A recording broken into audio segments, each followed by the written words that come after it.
Hello, everyone.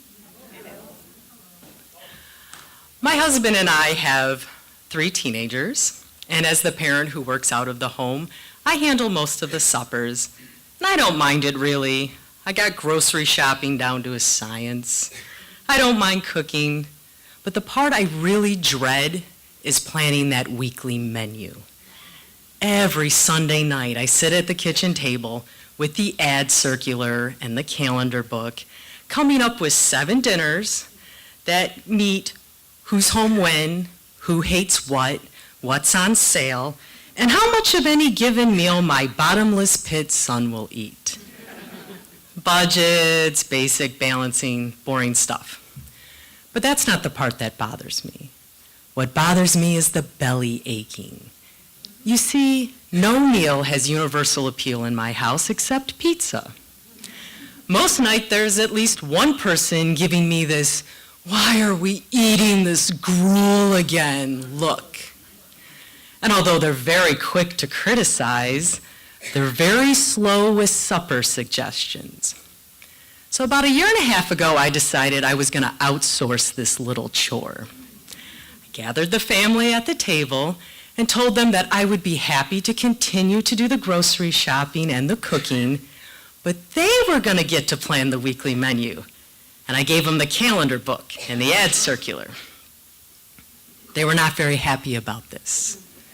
Well, except my youngest, who immediately asked for hamburger helper, which is something she routinely asks me for and I routinely say no to. The next 5 minutes were rather uncomfortable. Whenever someone made a suggestion, someone else would say, "Oh, we always have that," or "Why do you have to ask for that?" You know, gruel talk. But my youngest had this solution.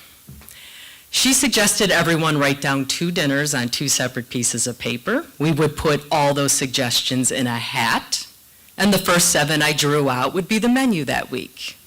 It was brilliant. First of all, everyone could write down the suggestions without verbal abuse. And second, everyone would get at least 1 dinner they liked that week, if not 2. And best of all, she even had the hat, which she had made out of duct tape in art class. It's quite beautiful. So we passed out the pencils and papers. Immediately, my youngest had her suggestions in the hat because how long does it take to write hamburger helper twice? My oldest was next. She folded hers in these neat little squares, which of course made my youngest overturn the hat and fold her suggestions into neat little squares so I wouldn't cheat.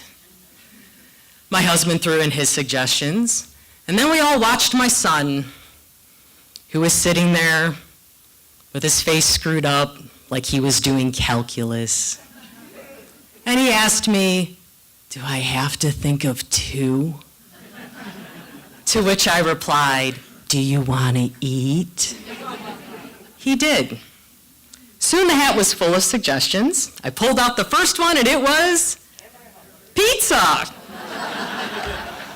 My son smiled. It was his suggestion. It took him 15 minutes to think of it.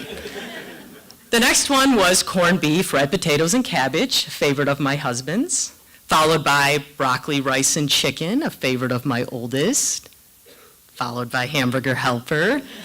But the point was, when we were done, I had a pretty diverse menu. Shopping was easy, cooking was easy, and when the gruel looks appeared at the table, they weren't directed at me, but at the person who suggested that lousy supper. I was very happy. And I wasn't alone, because when I put that hat on the table the next Sunday, the suggestions just flew in. The results were not quite as diverse this time. We had pizza, week 2, hamburger helper, the lasagna kind, actual lasagna, spaghetti, linguine, fettuccine alfredo. Apparently we were craving Italian.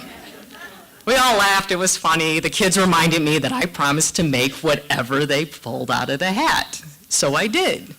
And by the weekend, I was done with pasta.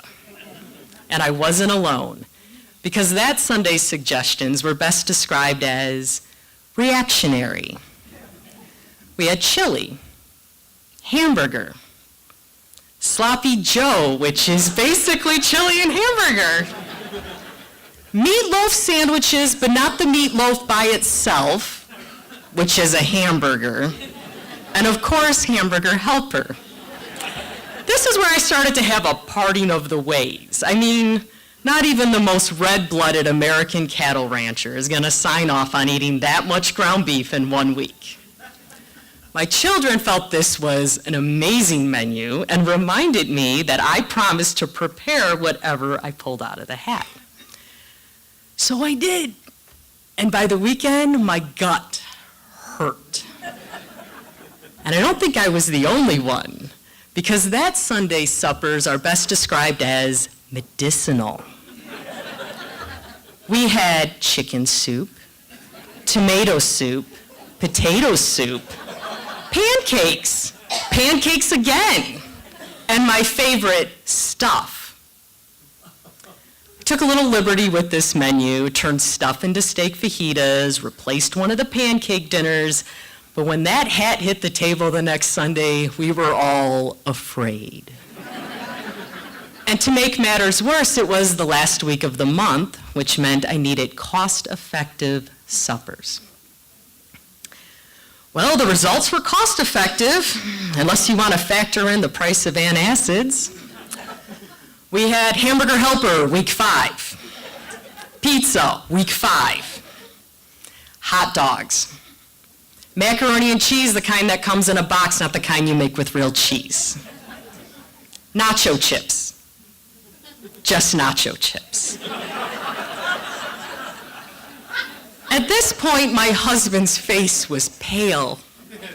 And he started talking about how he's probably going to have to work late a lot of nights next week.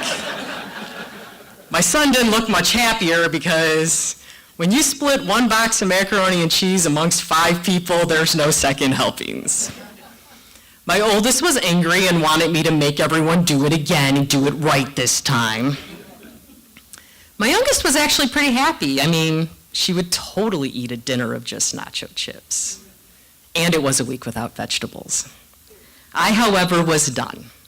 If I didn't call the time of death on this thing, one of us was gonna die.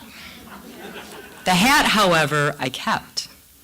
It remains to this day on the top of our refrigerator in the direct line of sight of the kitchen table, so that when the gruel looks appear, I can point to it and remind them silently that there is a fate worse than what's on their plate.